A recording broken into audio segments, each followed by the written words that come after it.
الله من الشيطان الرجيم بسم الله الرحمن الرحيم إن الله وملائكته يصلون على النبي يا أيها الذين آمنوا صلوا عليه وسلموا تسليما اللهم صل على سيدنا ونبينا وشفينا محمد وعلى آله وصحبه أجمعين. اما بعد دوستان و سروران گرامی خصوصا جماعت المسلمین توفای محمدی را که السلام علیکم و رحمت الله و برکاته می باشد و یکایک شما تقدیم می‌دارم. دعا میکنم که خداوند کریم پروردگار دعای رسول خدا صلی الله علیه و سلم که فقط همین دعا را زمزمه میکردن که ابو سعید خدری رضی الله تعالی عنه روایت میکنه اللهم بارک لنا فی رجب و شعبان و بلغنا رمضان. خدا ما را در این ماه رجب و شعبان برکت بده و به ماه رمضان برسون. عزیزان من، امروز ما شاهد مصیبت خانه حاجی محمد شدیم که فرزند عزیز شد که سید رحمان امروز گسیل میکنه خانه آخرت. بابای حاجی را دلش کنده سای، بابای حاجی اینقدر ریش ریز میزنه همسرش هلاک شده سای.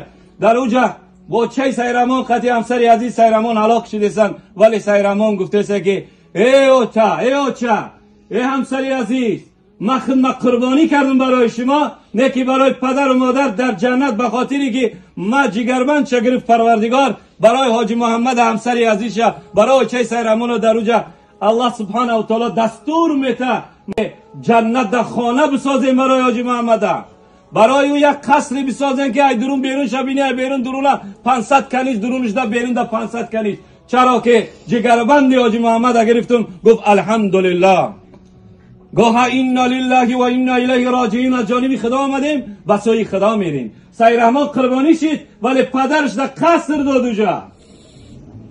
رسول اکرم صلی الله علیه و سلم میگه تحفة المؤمن الموت، هر کس خدا دوست بداره مرگش میته، مرگی با عزت، مرگی با ابرو، مثل سید رحمان مرگی که شهادت نصیبش میکنه.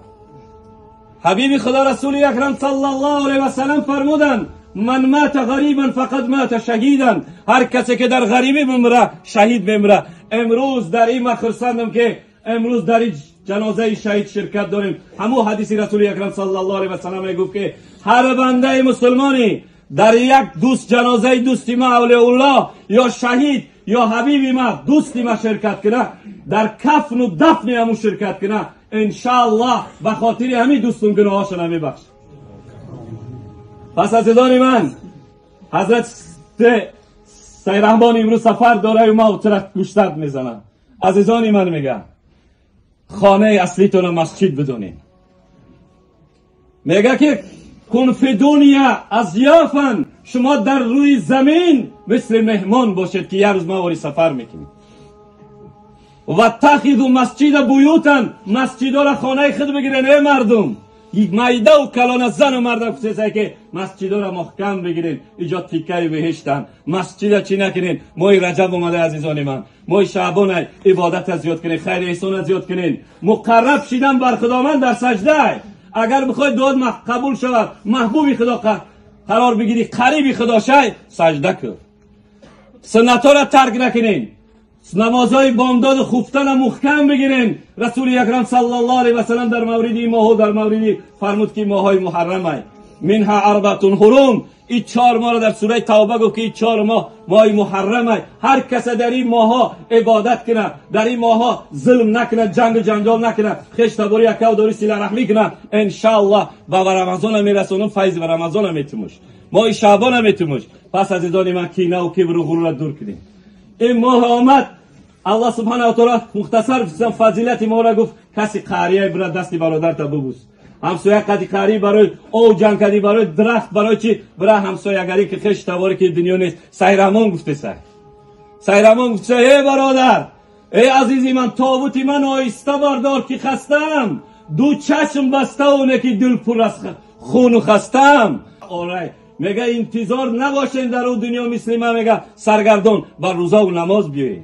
خسرو میگه حاجی محمد آتش فراداراش خشت و هر کس سیرمون میشناسه، عزیزاش میگه ای خسرو ای فلانی، دست خالی نیو، دست خالی نیو که یک روز هم خیلی سفر میکنی، یک روز همه میروه.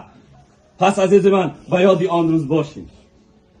میگه ای خواب چه تو خانه های کس ویران کردی، در ملک بدن غارت جان کردی، صدها گل مثل سیرحمان آمد و بردی زیر خاک پنهان کردی. اینا یک روز امروز مصیبت خانه حاجی محمد آمده، یک روز خانه ما و شما دا میاد. این الینا یابهم ثم این علینا حسابهم. بازگشت خما بسوی آخرت، حساب کتابمون در دست پروردگاره. اینجا مسجد خانه بگیرین و یکدیگر محبت کنین، الفت و مهربانی کنین. رسول خدا با رسول خدا یک روز ایستاد برای آدمایی که ساختمان کردن و غافل شدن از آخرت، نماز نمیان، مشغول دنیا، نماز فرض ترک نشد، پروا ندارن. رمضان آمده سه آمدگی نمیبینن. رسول خدا گفت یا ابن آدم، ای فرزندی آدم، تبنون بنا ما لا تسکنون. این ساختمانی که میسازی در روز زندگی نمیکنی همیشه. سیرحمان هم خونه و در داشت رفت. یا ابن آدم، ای فرزندی آدم، تجمعون مالا ما لا تاکلون. این مالی را که ثروت کرده جمع کرده در سیف و بانک موندهش، این را زکات بده، خیر بده. این را احسان که این مال و ثروت در سرت میمونه، همه او حساب و کتاب داره.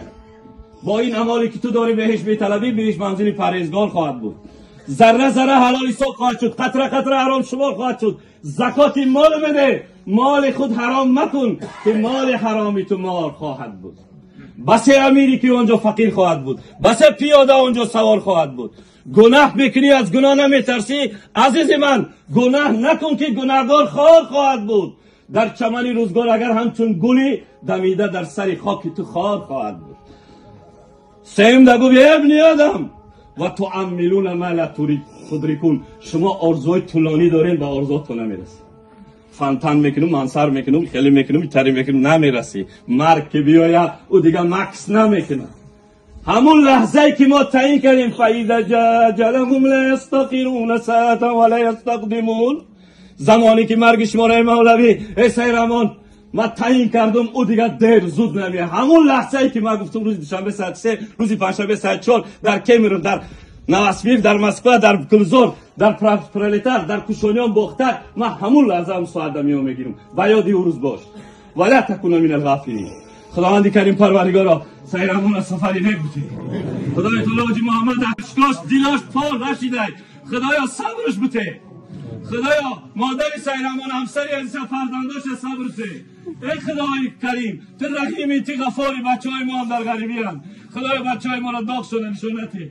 خداوند کریم پروردگار ما را مورد آزمایش قرار نده، مورد امتحان قرار نده. خنکی و سردی و گرمی و کمبغلی و بیچاره نمیتونیم. خدایا درد داغ فرزند نداریم. فرزندان را پروردگار در سبی جانان نگهدار. خدای تعالی مصیبت و بلا را در مسافری از سرشان دور بگردون.